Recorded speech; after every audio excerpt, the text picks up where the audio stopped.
حضرت ابو سعید خدری رضی اللہ تعالیٰ عنہ سے روایت ہے کہ انہوں نے رسول اللہ صلی اللہ علیہ وآلہ وسلم کو یہ فرماتے سنا، کیا میں تمہیں وہ اعمال نہ بتاؤں جن کی وجہ سے اللہ تعالیٰ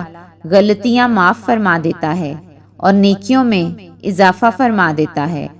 صحابہ رضی اللہ تعالیٰ عنہ نے عرض کیا، کیوں نہیں اللہ کے رسول؟ آپ صلی اللہ علیہ وآلہ وسلم نے فرمایا، اس وقت کامل سوار کر وضو کرنا جب سردی وغیرہ کی وجہ سے دل نہ چاہتا ہو، اور مسجدوں کی طرف زیادہ قدم اٹھانا، اور ایک نماز کے بعد دوسری نماز کا انتظار کرنا۔ حضرت ابو ہریرہ رضی اللہ تعالیٰ عنہ سے روایت ہے کہ نبی صلی اللہ علیہ وآلہ وسلم نے فرمایا، غلطیوں کے کفارے یہ ہیں: اس وقت کامل وضو کرنا جب دل نہ چاہتا ہو، اور مسجدوں کی طرف چلنے کے لیے پاؤں کام میں لانا، اور نماز کے بعد نماز کا انتظار کرنا۔